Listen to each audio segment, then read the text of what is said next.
अयोध्या की राजमहलों की सुख सुविधाएं त्याग कर प्रभु श्री राम अपने छोटे भाई लक्ष्मण और धर्मपत्नी माता सीता के साथ वनवास के लिए निकल पड़े।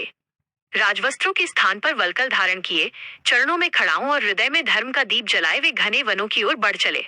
कई दिनों की यात्रा के बाद वे एक शांत सुंदर वन में पहुंचे। चारों ओर ऊंचे ऊंचे वृक्ष थे, पक्षियों का मधुर कलरव गूंज रहा था और पास ही एक निर्मल नदी बह रही थी। वह स्थान तप और साधना के लिए अत्यंत पवित्र प्रतीत हो रहा था। प्रभु श्री राम ने चारों ओर दृष्टि डालकर कहा, भैया लक्ष्मण, यह स्थान निवास के लिए उपयुक्त है। यहीं हम अपनी कुटिया बनाएंगे। लक्ष्मण जी ने तुरंत आज्ञा का पालन किया। वे कुल्हाड़ी लेकर वन से सूखी लकड़ियां काटने लगे। कांटों और पत्थरों से भूमि साफ की। उनके हाथों में छाले पड़ गए, पर चेहरे पर थकान नहीं थी, केवल सेवा का भाव था। माता सीता भी पीछे नहीं रहीं।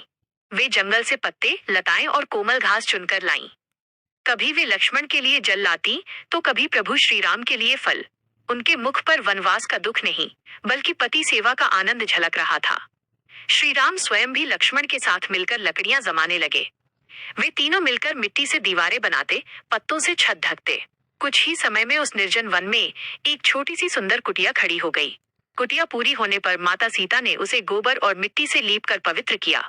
सामने तुलसी का पौधा लगाया और कुटिया के द्वार पर बैठकर प्रभु श्री राम की प्रतीक्षा करने लगी। शाम ढलने लगी। सूर्य अस्त हो रहा था। तीनों कुटिया के सामने बैठे। वन की ठंडी हवा बह रही थी। उस क्षण प्रभु श्री राम ने कहा, यह कुटिया नहीं, बल्कि हमारे प्रेम, त्याग और धर्म की साक्षी है। माता सीता मुस्कुराई और बोली, जहां आप दोनों हैं, वही मेरा अयोध्या है।